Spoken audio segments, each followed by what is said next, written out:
Good morning and welcome to our town hall. I'm really glad that you're able actually to join us. My name is Mishka Balsam and I'm the CEO of the Greater Naga Chamber of Commerce, also known as the GNCC.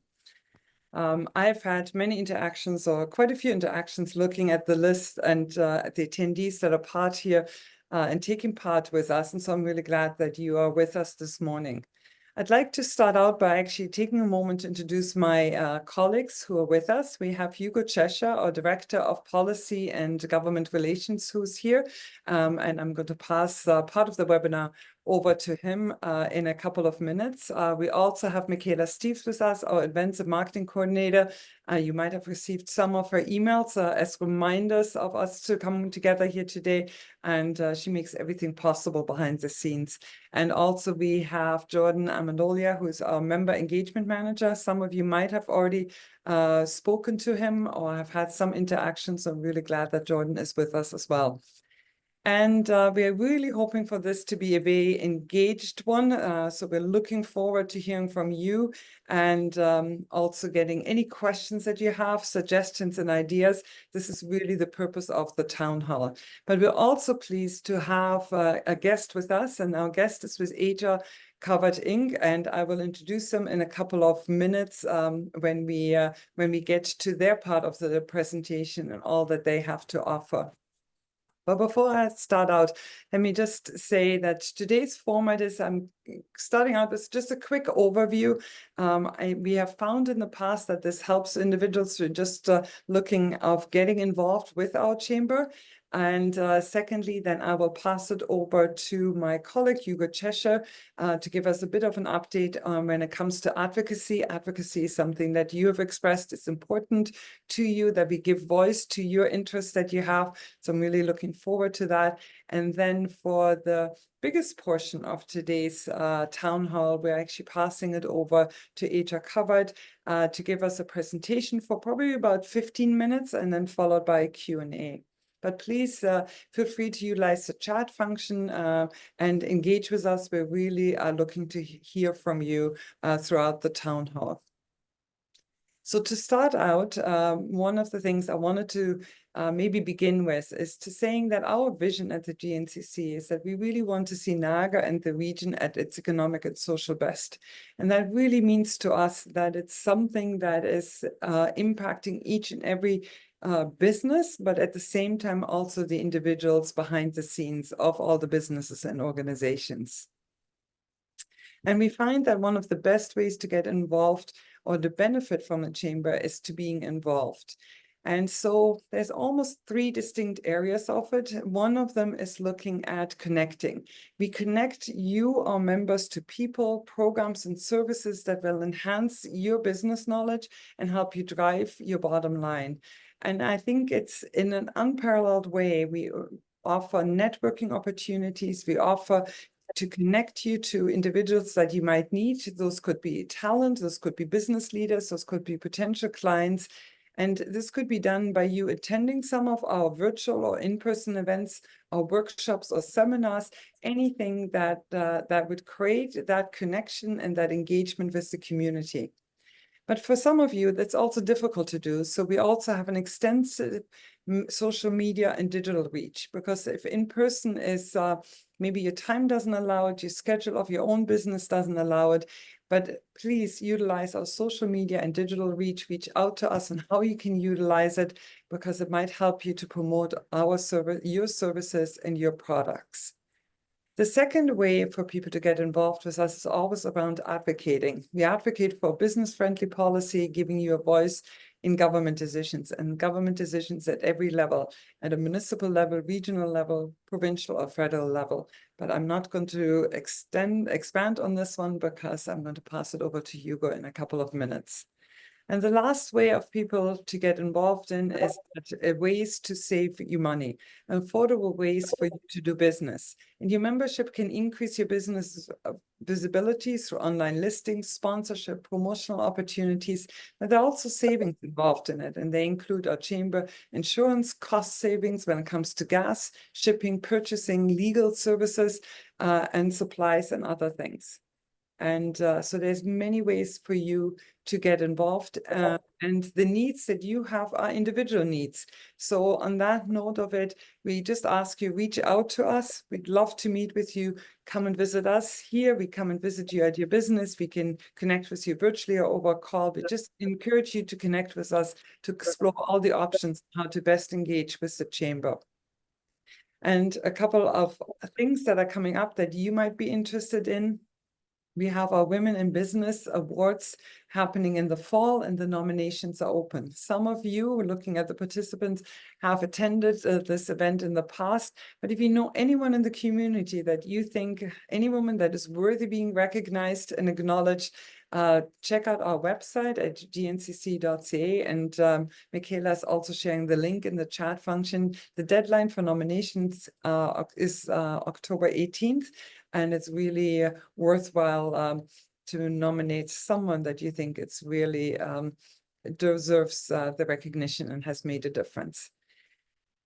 The second thing I wanted to mention, that on August the 13th, usually it's the first Tuesday of every month, but in this case, because of the August long weekend, we're making it the second weekend, as the second Tuesday in August. We're holding our business after 5. It's being held at Chapel Heights in Niagara Falls, and we hope to see you. It's a free event. It's a 2-hour event from 5 to 7, and it's a great way to get to know some of the other members of the chamber, as well as all of us.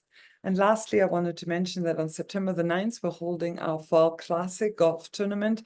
And there's many ways to get involved. Golfing in it would be one of the ways, but you might also be interested in being part of the program, or offering a gift, or being recognized in some ways at the golf tournament. It's taking place at the St. Catharines Golf and Country Club.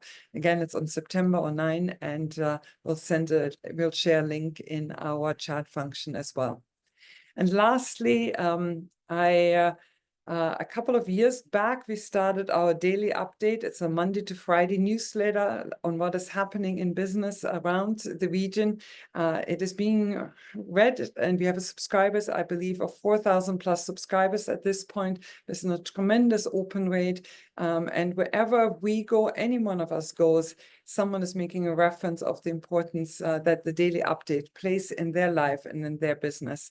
So we'll also share a link here if you're not a subscriber of it yet, and you want to just check out what is there and what is happening for businesses, what is happening also at the provincial and federal level of government, impacting possibly your organizations, or ways that you can access funds and resources that you might have never thought of beforehand.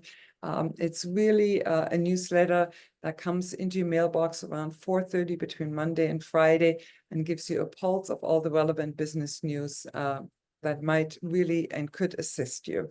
So those are just some of the updates that I wanted to share with you.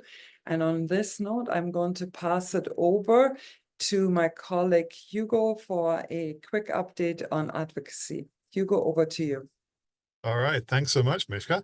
A lot of wet weather we're having, very wet July. Hope nobody's basements are flooded. But speaking of basements and housing, segue, I want to talk about development charges. This is something that's been taking place front and center recently, something that we've been working on. So I thought to talk a little more about it today. Now, maybe you're thinking, what are development charges? That's a great question. So let's say you want to build a house. You take a piece of land, you build a house on it, but you really can't live there because it doesn't have a road that goes to it. It doesn't have a water supply. Doesn't have a sewer line, electricity, natural gas. It just keeps the rain off your head, pretty much. So to run these services out to the house to actually make it inhabitable, the municipality has to create those for you. So they have to run out all the lines and the roads and everything else. Now, way back when, and way back when, I mean before anyone on this call was born, the municipalities just used to pay for all of these. They would build it up, and that would be part of the service of government. But after World War II, there was a bit of a change because there was a problem. There was a housing boom, there was a population boom after the war, but municipal governments had no money. They'd lost all their money during the Great Depression in the 30s, like everyone else, and during the early 40s, all the money had gone towards fighting the war. So after 1945, there's no money to pay for all of this. So some very bright spark comes up with the idea that, hey, why don't we make developers pay for this, or some of it, because they're building the houses anyway. They'll make the profit, they'll pass it on to the homeowner. Growth pays for growth. Seems logical. So they start doing that. And by the 1960s, that's pretty much the way that you pay for development charges everywhere. Developers pay for some of the cost. Now, today, development charges represent about 80% cost recovery. So for every $100 that you spend running services out, the developer will end up paying for about $80 worth, which comes off the cost of the house. That's about 5 to 7% of the price of a new home. But here's the issue today. Ontario, you may have noticed, is in a housing crisis. The Canadian housing stock is the lowest in the whole G7 group of countries, and Ontario falls short of that standard by about 650,000 homes. So you've got this smaller and smaller number of homes relative to the population. The population keeps going up. You've got a larger number of home buyers chasing a relatively smaller number of houses, which means the average house price in Ontario has gone from just over $400,000 in 2015 to almost $900,000 today, more than doubling. And in that same period of time, inflation was about 30%. So it's massively increased. And this increase in housing prices has a real impact on businesses. Higher housing prices mean higher wages. It means a smaller pool of labor as people move to more affordable places. It means that there's less discretionary spending for businesses because when your mortgage goes up or your rent goes up, you have to pay that. So what do you cut back on? You cut back on going out to dinner. You cut back on discretionary spending, your leisure activities. And that's just what the report from the Bank of Canada said yesterday, is that consumers are increasingly saying that they're really cutting back. Businesses are really saying that consumers are cutting back on that discretionary spending. If you're supplying essential services, then things are great. But businesses that are selling non-essential items, they're really cutting back. So where it's impacted us locally, Niagara Falls just increased their development charges by over 100%. There's between 123 and 133% for residential and 145% for non-residential. Now, the current rate for single detached developments in Niagara Falls just went from about $17,000 a unit to $38,000 a unit. Now, obviously, in a time when housing affordability is a real concern and house prices are going through the roof, no pun intended, this is hardly ideal.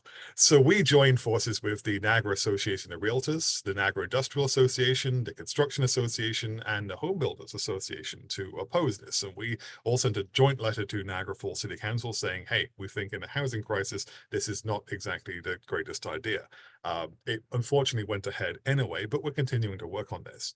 Now, Sean Fraser, he's the federal minister of housing, had said that provinces and cities must freeze their fees in order to get federal infrastructure funding.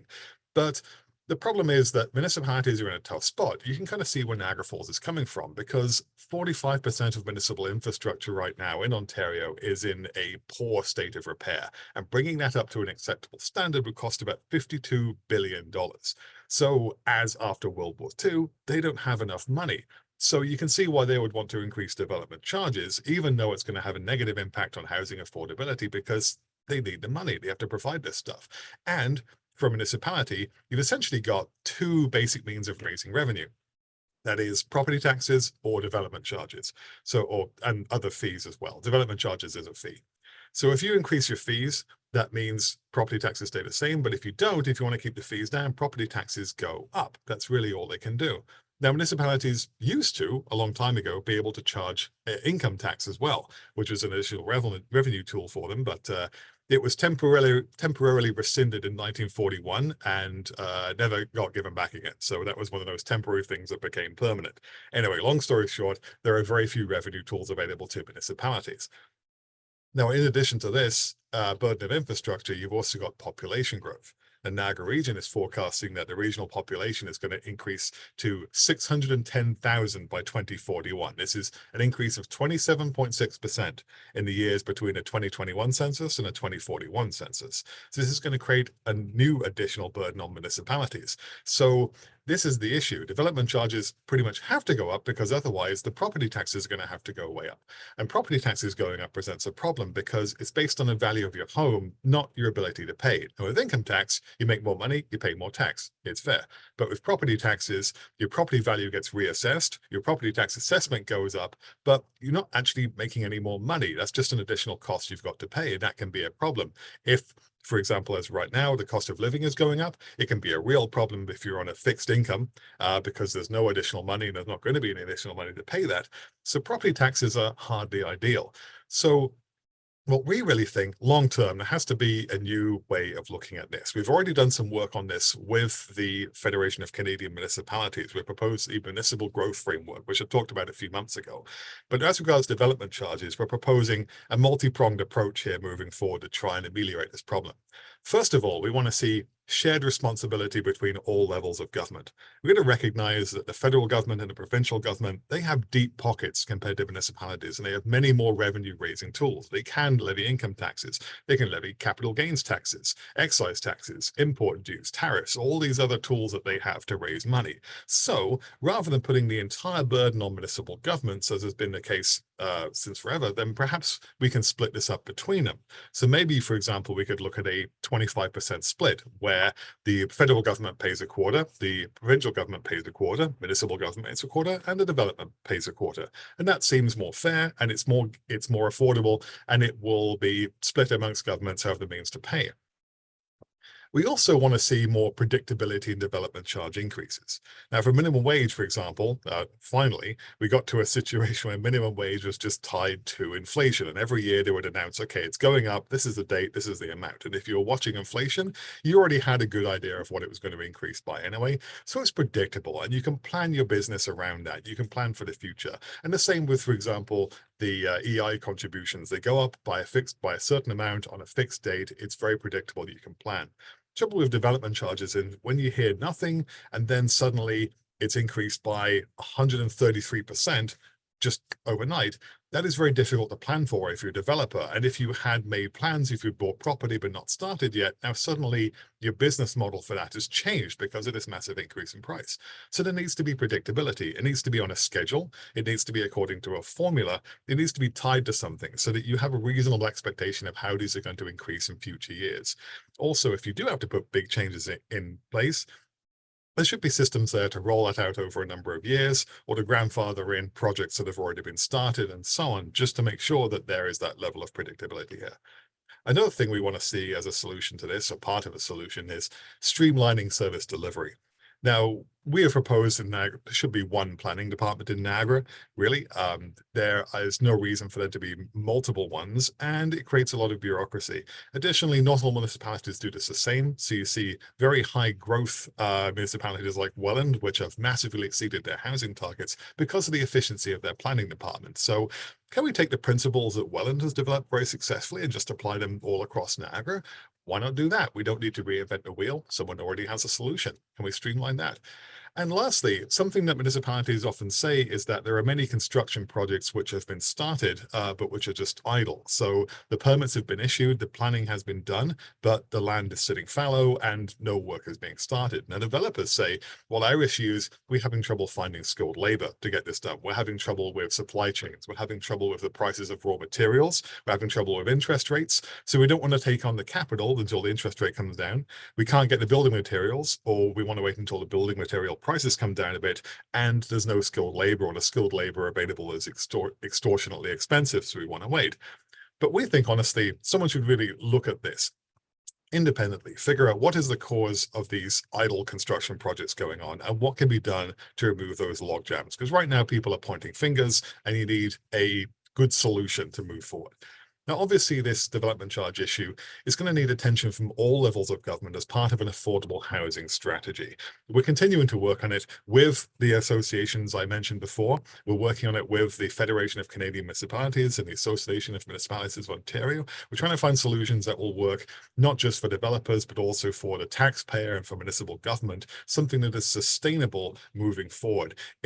It's a tricky thing to unpack, especially when you want a really good long-term solution. And we are a regional chamber of commerce, but we are doing our best here, and we are going to try and come up with a solution that works. So that's been occupying some of our time recently. It's one of the major projects that I've been working on over the last month or two, and we'll of course keep you updated as more goes on here. But you know, the affordable housing crisis, the housing challenge is very much top of mind for us, as it is for many businesses and residents in Niagara, and it's a very important file. So I just wanted to give you an update on that, and if you have any questions, please let me know. I'm always happy to talk further about this. Thank you.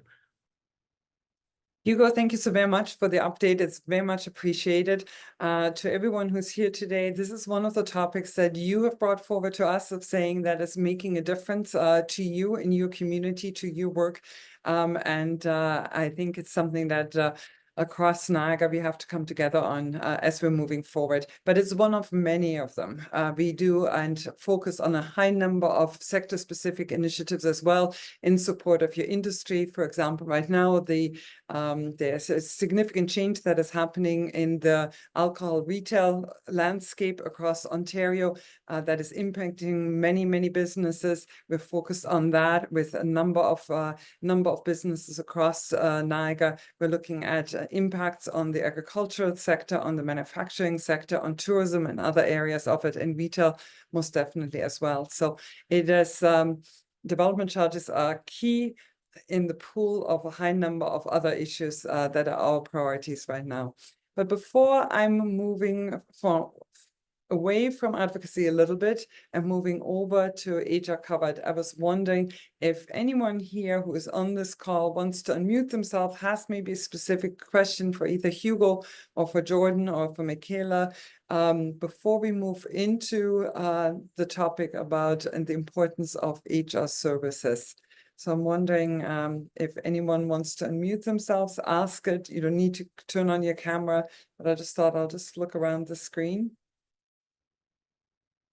And as I don't see anyone, but please know that even at the end of the town hall, you can do the same. If you have any questions regarding any of our services, any of the upcoming events, anything that we're doing, we're here for you.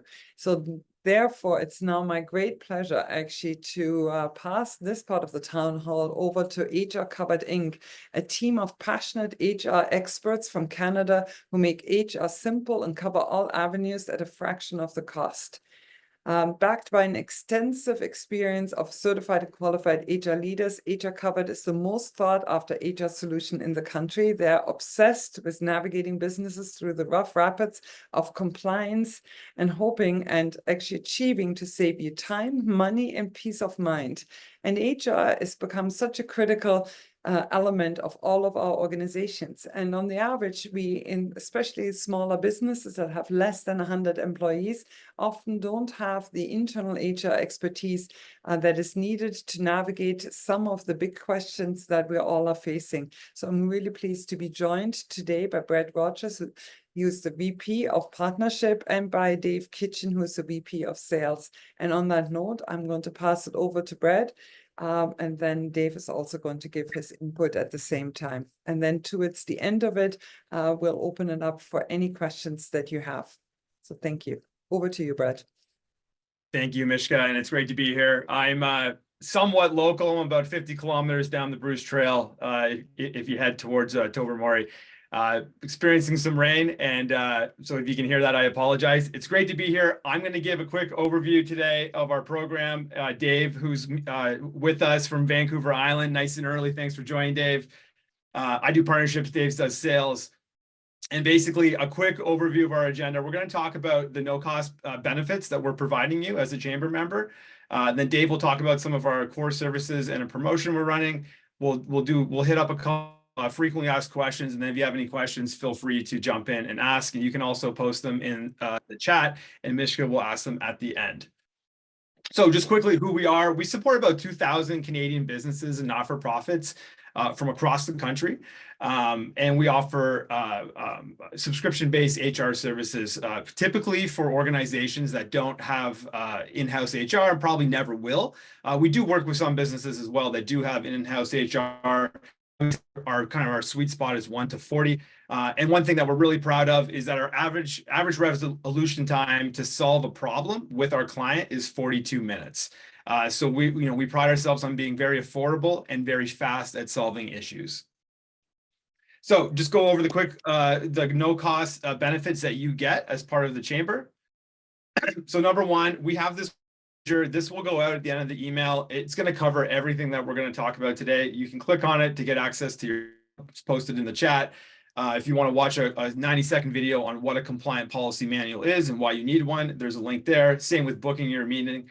and also a link to our webinars. We're big on HR education. So this is something that you can have access to. You can reach out to the chamber anytime. You can reach out to us and we'll be happy to send it. So the first thing that we are providing is access to our HR hub. So this is a document library of over 1,000 different documents from all across. We're actually going to be launching version 3 in the next couple of weeks, which is really exciting. It's an easy way. Any member, it doesn't matter if you're a big business with 5,000 employees or if you're thinking about hiring your first person, any business can access this. You can provide as much access to your business as you want. So if you want to have 5 people have access to it, you can. And you can go in and download documents, policies, forms, not just for Ontario, but federally regulated industries. Maybe you have a business or you have clients or employees in BC or in New Brunswick. It's all there.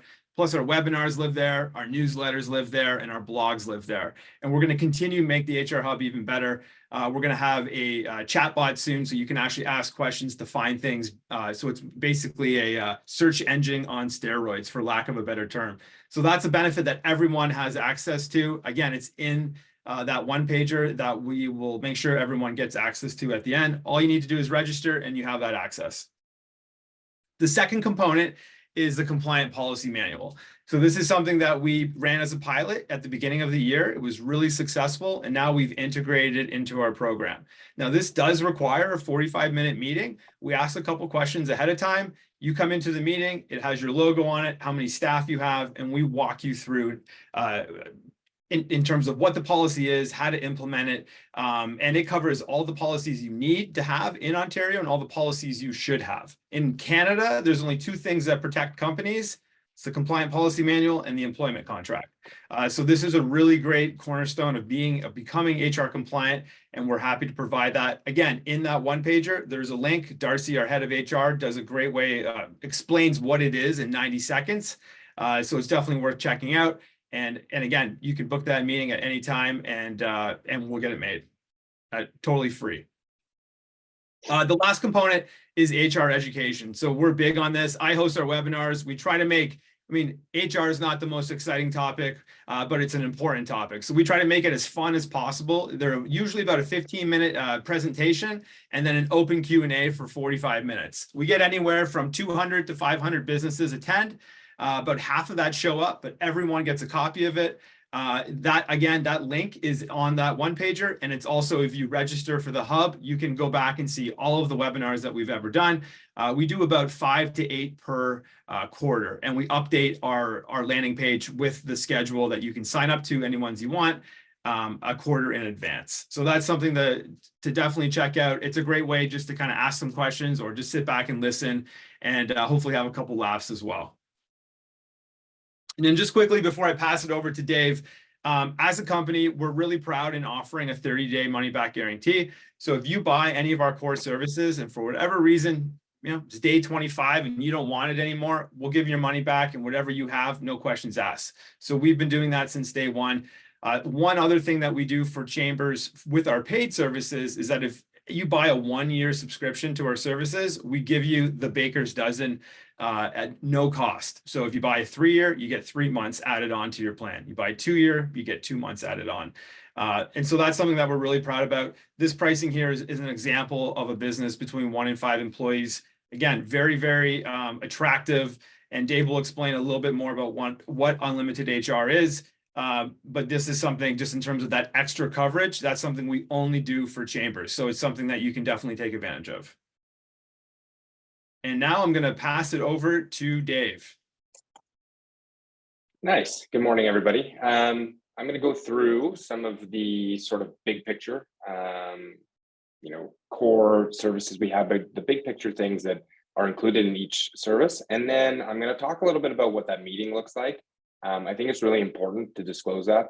I was a small business owner myself prior for 15 years. And, whenever I think about booking a meeting with someone, a salesperson, I'm always apprehensive to start with. It's like, what are they going to say? So I really want to give you a good overview of that. So you're comfortable coming to our meetings. And then we'll get into, we have a little promotion going on right now for the summer. So next slide, Brett.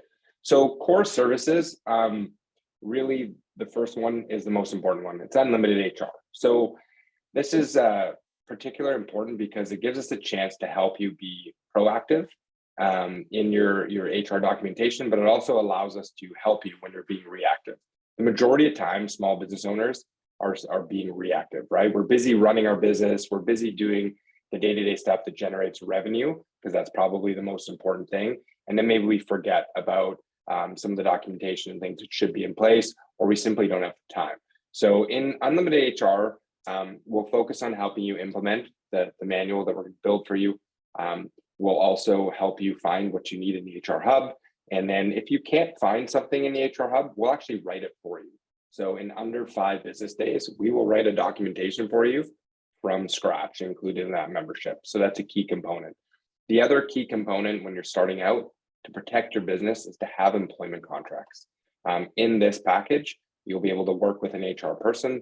You'll be able to implement employment contracts into your business, as well as independent contractor agreements. So really important to protect the business. We'll get that taken care of for you. And then, anytime you need us, we're basically there for you, whether it's the phone, email, or a virtual meeting like we're having today. We'll set the time aside to meet with you and make sure that we support you in anything and everything to do with HR, from onboarding to termination. Okay. Center of the page, occupational health and safety. This is an interesting one. A lot of us don't know as small business owners in Ontario, specifically, once you get to 5 employees, you do have to have someone as your health and safety person. And then when you get to 20, you have to have a joint health and safety committee. I know previously in my business, I didn't have that. I had about 13 employees. I also know that when I worked for some other companies in the past, we often didn't have those things. We didn't have those people in place. Or if we did, those people were someone doing it off the side of their desk, and they had no idea really what they were doing. In this package, it's essential when you reach that stage. We will do a virtual walkthrough, identify hazards, go through everything. We will provide you with a health and safety manual, and probably most important, again, unlimited access to our team of HR professionals for that person and for yourself to talk about occupational health and safety. I've got my meeting coming up this month. I'm not sure what to talk about. So-and-so brought up this concern. I don't know how to deal with it, that type of stuff. So again, we're going to be there for you for everything to do with occupational health and safety. Okay. And then last but not least, legislative training. This is key to compliance, and we can talk a little bit about compliance probably later, but compliance is really important. So the government in each jurisdiction has requirements for you to be compliant as a business. And it's generally a combination of policies, which are found in your policy manual, postings, which are found in your business that highlight certain things that you believe is important for your staff to know. And then lastly, some of those policies and some of those postings require training. So an example in Ontario is AODA, right? Accessibility for Ontarians, with disabilities. There's a course that goes along with the policies and the postings. So in this package, we give you a really great online tool where you can send out training to your employees. They log in, they take training via these great videos, they write tests, they get completion certificates. It's really easy for you to implement, really easy for you to track. It's all built into the software. So yeah, great. That's kind of the 3-pronged attack to our core services. And then the next page, I'm just going to highlight our employment law services. For me, this is a no-brainer when you get to the level where you're starting to have employment law issues. I had a couple in my 15 years, and I paid like $500 an hour for a lawyer. In some cases, I had to pay a retainer of $2,000. So I'd either use that up and go beyond that, or I'd be out to $2,000. Our lawyers are unique in the fact that they don't like the billable hour from their perspective, and we know you don't like the billable hour either. So each of these programs are unlimited legal and unlimited legal plus. They each come with unlimited support and advice. You can call in, talk to your employment lawyer, 15 minutes, 30 minutes, 45 minutes, an hour. They want to get to know you and your business. They want to know why these things are important to you, and they want to help you navigate employment law. Employment law is super, super fluid, especially in Ontario. We see court cases all the time that, change the way that we have to do things, change the way that a policy has to be implemented. And it's really, really important to make sure that you're covered, okay? The difference between these two packages is really simple. It's just Unlimited Legal is support and advice with documentation review. Unlimited Legal Plus is the exact same, but we'll also the lawyers will write the documents for you.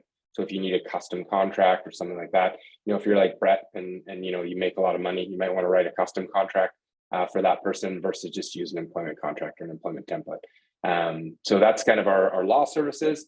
And now for me, the most important part, I'm just going to talk a little bit about the 45-minute meeting that Brett brought up. So to receive your policy manual, we need to have a meeting with you. We need to understand more about your business. We'll have the manual prepped, ready to go. We'll have it ready for your jurisdiction, for the size of your company. We'll get your logos on there. We'll get some key information that we can grab kind of from the internet. But then during that meeting, we need to understand more about your business. So we'll take the time to ask a few questions, understand more about your business.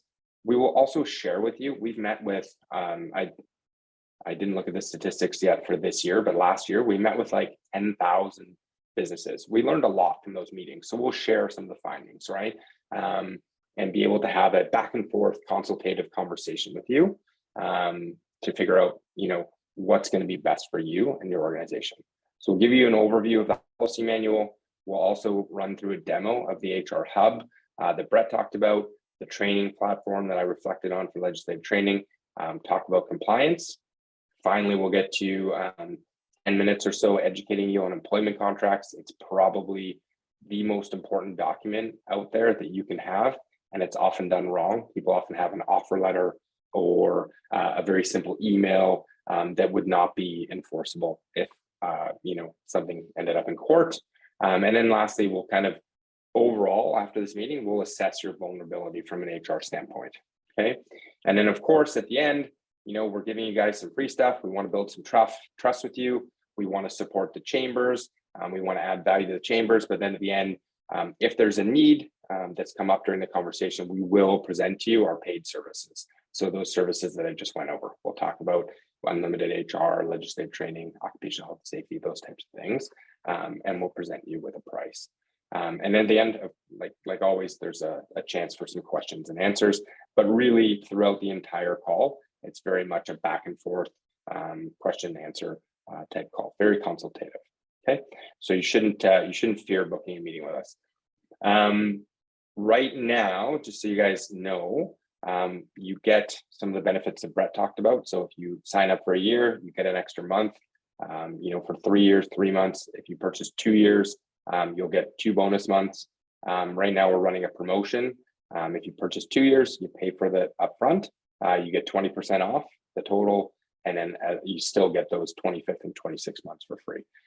So that's just something we're doing in the summer. It's always great to keep things rolling forward in the summer. And as an example, just in what you would save, this is what it would look like for unlimited HR.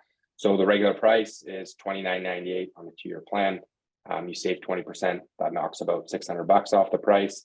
And then you get 2 months for free. Those are valued at about roughly $250. So it's about an $850 savings in that summer promotion. Okay. I wouldn't be a sales guy if I didn't tell you about promotion, right?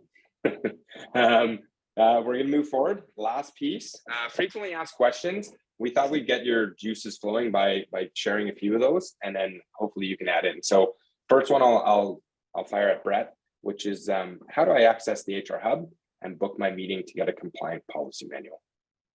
Thanks, Dave. So at the end of this, again, that 1-pager for your chamber will be part of the presentation that if you want to watch or if you weren't there, you can log into the Hub. It's 100% free, no strings attached, and you can also book your meeting for the compliant policy manual. Again, it is for free, no strings attached, and then that's it. And then if you have a question, you can always reach out to us. You can book directly, or you can reach out to your chamber as well.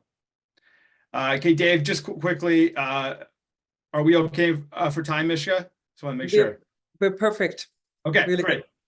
So we just have 4 more frequently asked questions that we get all the time. So what happens if we already have a policy manual? Can you update it for us? So the answer is absolutely, we can. What we do is we set up a consultation with one of our HR advisors, and they'll look at the manual with you, and they'll come up with a price to take that manual, go through it, audit it, and then update it for you. But what we found is that can be quite expensive. That's quite a process. We're again offering you guys a manual for free that's going to be compliant in your jurisdiction for your size company.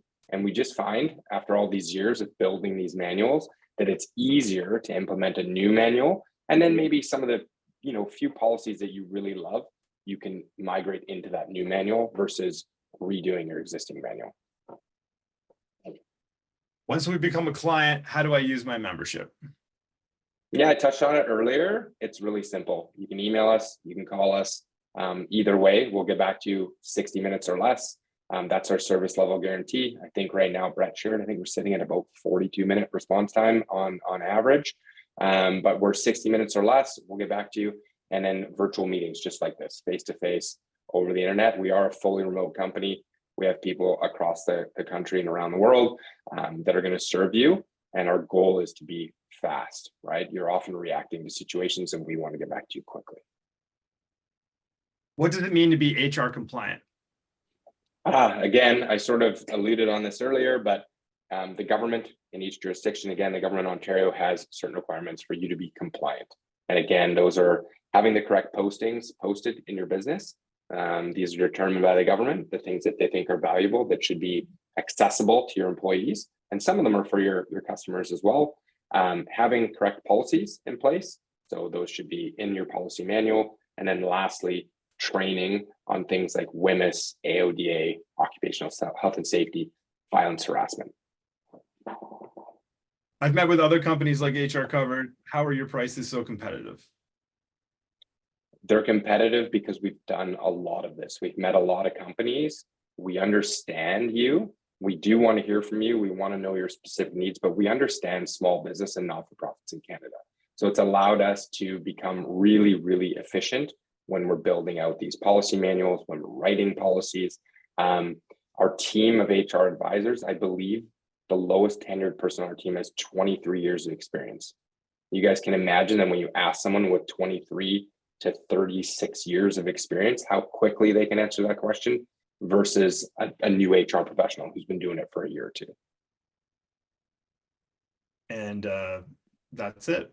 And I'll just add one point just quickly. So one thing that we do is when a client sends a question, whoever's available free, they get the question first. That's how we're able to work so quickly.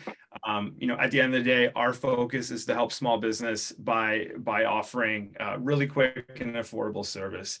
And I'll just reiterate as well, the HR Hub and the Compliant Policy Manual are free for all chamber members to take advantage of. No strings attached. So it's a great offer. If you feel like HR is something you need to explore further, feel free to reach out to us. So that's it, Mishka. Thanks for having us. I don't know if there's any questions from anybody.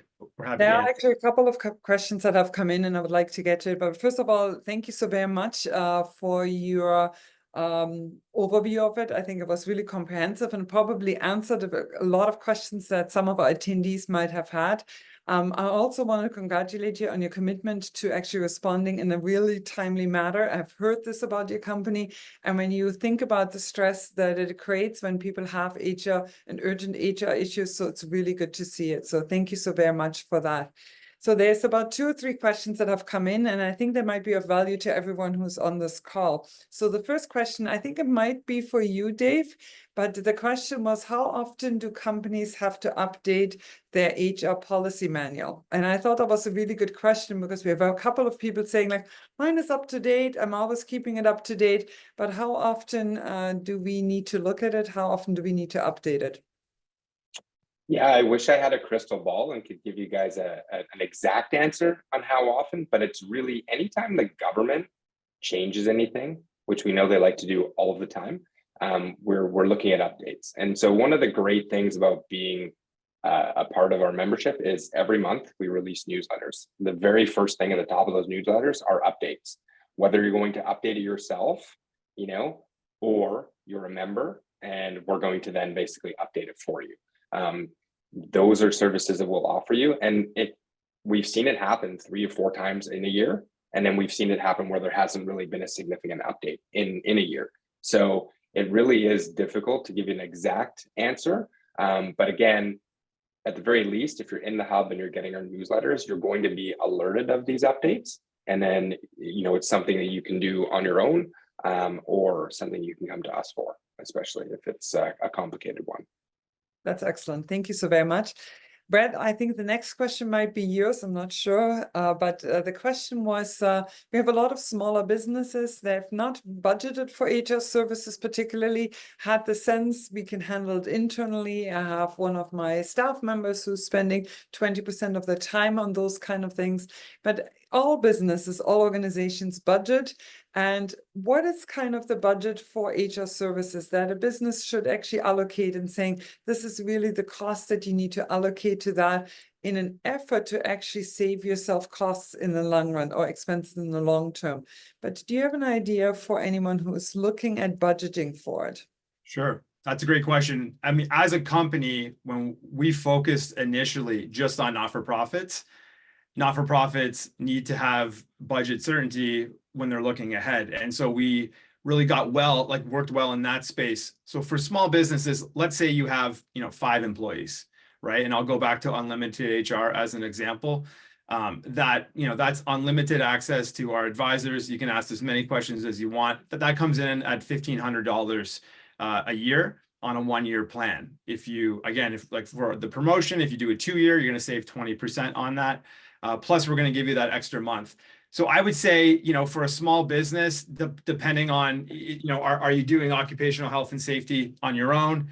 Do you have, and oftentimes, like you said, it falls on the business owner to do HR, and business owners typically hate HR. But I would say at a minimum, unlimited HR is a great protection. It's just like having insurance. If you went into occupational health and safety and training, you go from anywhere from $1,500 to around $3,000 in that range. And then that gives you, like, you're covered for what you need to be. So if you have a staff of 5, you break that down per, employee, it's a pretty affordable option when you break it down per month. Yeah, it really does. Yeah, go ahead, Dave. If I can piggyback on Brett's answer too, just when we're talking about, cost certainty, right, or budget certainty. The other thing that we didn't tell you, but is if you sign up with us during the time that you're a member, so if you sign up for 3 years and you grow during that time, nothing changes. We're not going to say, hey, you've added an employee, so now you have to pay an extra $100. Like, once you're a member, you're a member. Now, at the end of the 3-year term, yes, we have a renewal process that we go through, but we have an account management team that's there to work with you through the renewal process. And we're pretty darn good at keeping everyone on board. It's our goal is to have you be a member for life. And so I would just say, like Brett said, at the top end, $3,000 or less would be plenty to work with us anyways per year. Excellent. And when you really look at that amount and look at it over a 12-month period of time, and then looking at the impact it could have on your businesses and on your employees, it means it's significant, the value that people receive. One of our attendees here is asking, does unlimited HR plan also include the services in the other 2 plans? And maybe, Dave, if you want to touch on that. Yeah, it does not. And the reason we did it this way, we broke it out so that you could come on board in pieces. So if your goal first and foremost was to become compliant, all you would need to purchase would be unlimited legislative training, right? Because we're going to give you the policy manual, and in the HR hub, we have documentation to show you what's required for the posting. So if compliance was your goal, it's just legislative training. The next step then would be to protect your business completely. So you're going to want employment contracts, that type of thing. We're going to throw in the advice and support.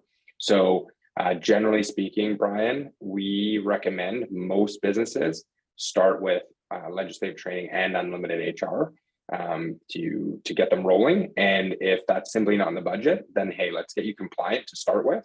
Let's get you into our sort of ecosystem, getting to know us. We'll build some trust with you. We'll work with you. And then, okay, hey, I see the value in working with HR Cover. Next year, we're going to put in our budget to add unlimited HR. So I hope that answered your question. Thank you, Dave. That's really helpful. Another question that has come forward is about the HR education that you have and that you offer. And some people are asking, what are some of the key topics that are needed and looked at? And I think that's a good question, actually, to seeing Because often what we don't know, we might not even consider bringing into our organization. But what are some of the key topics that people are tapping into today to ensure a stability in their organization, to have an organization that's forward thinking? And at the same time, if we are, I think, have the HR service that we have, we also attract different talent to our organization. So what would be some of the topics that people are tapping into? And I think, Brad, it might be more your answer, but I'm not 100% sure.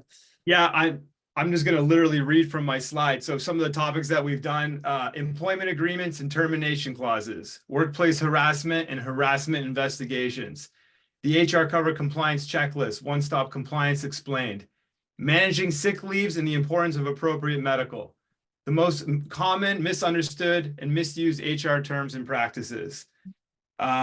We've done full on ask me anything. So there's no topic. You can just ask a question. Pay transparency, what's coming. And then we've also done some specialized ones. For example, we work with an immigration law firm. We have a partnership with them. We've done 2 in the last 6 months on how to bring in foreign workers, and also just ways of doing it that are not in the typical LMIA way that most businesses think. There are other options. So, and again, that comes from feedback from our clients, from our chamber partners. So we're always trying to find topics that are relevant and are broad, and then also giving people the opportunity to ask specific questions in the webinars. But the webinars are a lot of fun in terms of we're always trying to find those topics and making a HR as fun as possible. Thank you. And actually, all the topics that you mentioned, I think, are key topics. We hear those concerns and questions that people always have, and they hold us back. They hold us back of moving our businesses forward, but I'm being unable to address them. But Dave, if I'm right, I might have seen your hand going up, and I thought you might wanted to join the dialogue. All I was going to say, sorry to tag on because I get excited. From especially thinking of when I was a business owner, the Ask Me Anything with our employment lawyers are incredible. Like you just, to have that ability, like you haven't paid for anything. You're in the HR hub. Maybe you've downloaded a couple documents, you're looking for a job description, and then, next week, you can come sit for, 45 minutes to an hour with other business owners and ask questions to an employment lawyer for free. You're going to learn from other people's questions as well as your own. So some of those Ask Me Anythings have also been really incredible. It's almost like create your own topic, right? Actually, we have held a number of webinars, not as much related to HR, but to a number of other topics. And I think you're absolutely right. They Ask Me Anything when you have an expert on. It could be on social media, it could be legal things, it could be on, I don't know, trades and transportation and funding and other things. Has always been really welcomed because it's a good dialogue. And I think it speaks towards us as a community trying to strengthen ourselves too in the business climate that we have. We have one more question that has come in from one of our participants today. And the question is, how do we get employees to sign an updated employee contract? And I can see this could be potentially a quite sensitive issue. But I was wondering if one of you could navigate this a little bit for us. Yeah, so I'll answer, and I'll first give a disclaimer. I'm not an employment lawyer, right? I am not an HR professional. But I do know the big picture answer to this question. And I believe the question was from Jane. Jane, I'll fire my email address into the chat. You can email me afterwards, and I could probably even set you up with one of our employment lawyers just to have a quick chat with them if you'd like. But the answer is we have to give them something that's called consideration. So in legal terms, we have to give consideration.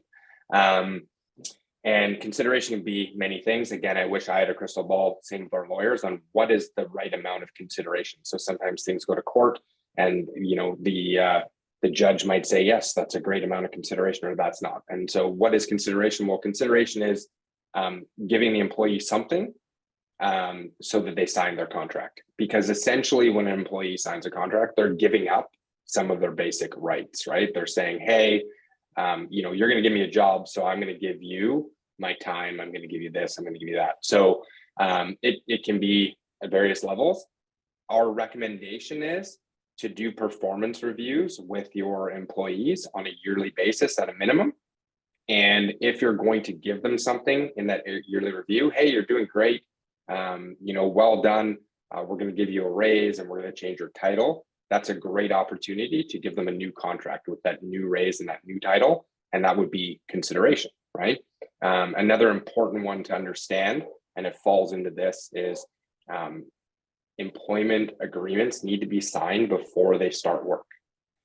So this comes down again to consideration. So a lot of companies, I know it's happened to me when I got back into the workforce after owning my own business, show up to your first day at work, here's your desk, you meet people, you do this, you do that, have lunch. After lunch, you're signing, you know, your forms for the taxes, doing your onboarding stuff. And then here's your employment agreement, you're signing it. Well, I'm signing it at 2 in the afternoon. I started work at 9 o'clock this morning. That employment contract is probably null and void because I wasn't given consideration. I signed it after I started work. So when you start a new job, consideration is, hey, we'd like to employ you. Here's an employment agreement. You know, take the next week to think about it, consult anyone you want to talk to. And then once you sign, we're giving you a job. So consideration is the job itself. But again, as Jane brings up, when you already have employees that are working for you, they have contracts or they don't have contracts, and we'd like to either update or introduce a contract, we have to give consideration. And again, that's a very big window of what would appropriate consideration look like. So I hope that helps, Jane. And I'm sorry I kind of danced around it a little bit, but it is a sensitive topic, like Mishka said. Thank you so very much. I think it was very helpful. And I would almost imagine that the newer contract often probably is more defined than what one had previously, and possibly addresses some of the things that might have never been in black and white being presented to an employee at the same time. I'm noticing that we're at the top of our hour. So we always hold the town halls for 1 hour between 10 and 11, and we're very, very close to it. So my thanks, first of all, goes to HR Covered, to you, Brad, and to you, Dave, for being with us this morning. It was truly helpful. And I can see us actually having to invite you back at a different time, because I see more questions I want to come forward in the upcoming days as well on this particular one. To my colleagues, thank you for being with us this morning, and to most definitely to all of our attendees and members. It means the world to us that you're here this morning. We're stronger together, all of us, as we're moving forward and learning, educating, networking, engaging in the community. And we know that you have a lot to offer, and we hope that combined, we have even more to offer. So thank you so very much. Stay dry today. I think there's a couple more rainfalls coming here in Niagara, and have a great day. So thank you.